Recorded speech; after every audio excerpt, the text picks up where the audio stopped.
Hello, and welcome back to my channel. In today's video, I'll explain Invincible Season 4, Episode 1. The Episode 1 of Invincible Season 4 starts with Invincible floating in space.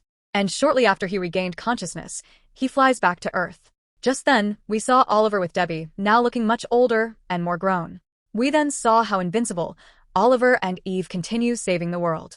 Now at the United States Pentagon, Cecil complained about how the world keeps kicking them while they're already down. And just then, Donald stepped in and offered to help, allowing Cecil to finally get some rest. At home, Mark walked in and saw Oliver playing a video game. And he told Oliver that someone had spotted Furnace downtown, and we need to go stop him before he set something on fire. But Oliver complained, saying he had just gotten home, and that led to an argument between them. Mark then decided to go deal with Furnace alone. As Mark was about to leave to handle Furnace, Debbie stopped him and said that both him and Oliver have been doing too much lately and that he should at least take the night off, but Mark refused and insisted on going anyway.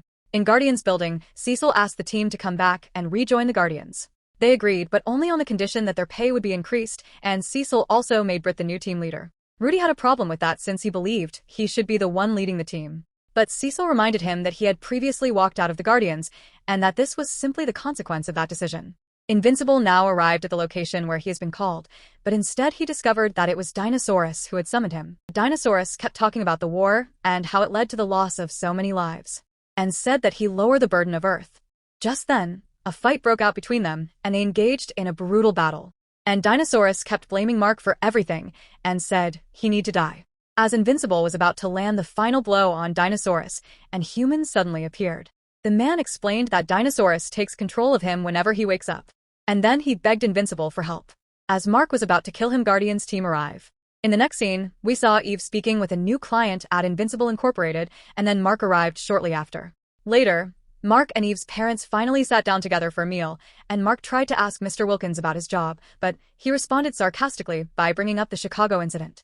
Mark and Mr. Wilkins then stepped outside to talk, where they both spoke about Samantha, and Mr. Wilkins ended up blaming the Conquest incident on Invincible, saying the only 2 times Samantha has nearly died were because of him. Later, Mark spoke with Samantha and told her about the dinosaur guy, and also admitted that her dad might be right about people getting hurt because of him. Shortly after that, he said he was tired, and Eve immediately made him some coffee. Mark drank it and said it tasted terrible. Eve agreed with him and then poured it into the sink, saying her coffee has been coming out bad lately.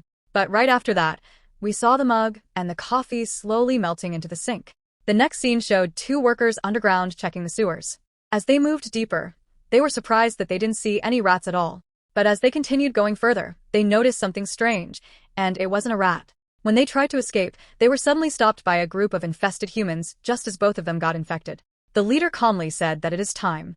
In the next scene, we see Universa as she landed, and she immediately started draining power from streetlights and nearby homes, asking to be shown the main source. Once she was directed to it, she moved there right away. The next day, we saw Oliver and Mark apologized to Oliver for what happened the previous night.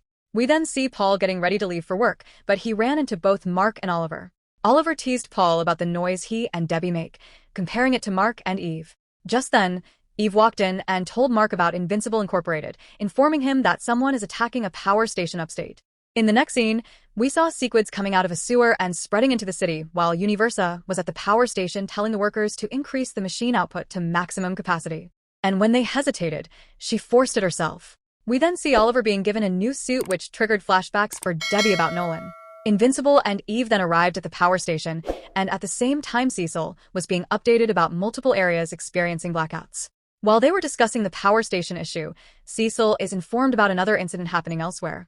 Invincible attacked Universa, and she claimed that her people were dying without energy, but Invincible refused to listen. They both started fighting, and Eve stepped in help, but everything she created kept melting away. We then shifted back to the city, where more people were being infected by the sequids, and it is revealed that the GDA had already prepared for this as agents began deploying a containment dome to buy time. The Guardians were then given instructions on how to free the humans from the sequids using a neural disruptor that shocks all sequids within a 10-foot radius. Back at the power station, Eve tried to convince Universa to stop, but she refused to listen. As she moved to attack Eve, Invincible got back up and attacked her, managing to take her staff. But as he held it, he is electrocuted and collapsed unconscious. Universa then approached and said that only the Chosen One can wield the staff of leadership. As she tried to retrieve it, Eve attacked her and knocked her out. Cecil then arrived at the power station asking for help from Invincible and Eve, but he was told that Eve's powers had stopped working. Cecil then informed Invincible about the secret outbreak, and he immediately went into action. In the next scene, we see Paul and Debbie talking, and Paul apologized for earlier before asking her to live with him, telling her to take her time to think about it. But Debbie quickly agreed, saying she could actually see a future with him. With Invincible now back in the city, he was informed that there were not enough disruptors available. Rudy disobeyed orders and went underground, believing he could detect human life signals below. He managed to save one person, but was knocked out soon after. When he woke up, he fought off the infected humans, saved a few more people, and eventually made his way back to the surface. Meanwhile, Invincible had no other choice but to kill the host of the Sequids as the containment dome's integrity dropped to just 1%. In the post-credit scene, we see Donald rushing into Cecil's office with urgent news about Conquest, revealing that Conquest had escaped from wherever he was being held. And the episode 1 ends. I hope you liked my video. Please like and subscribe, it helps a lot.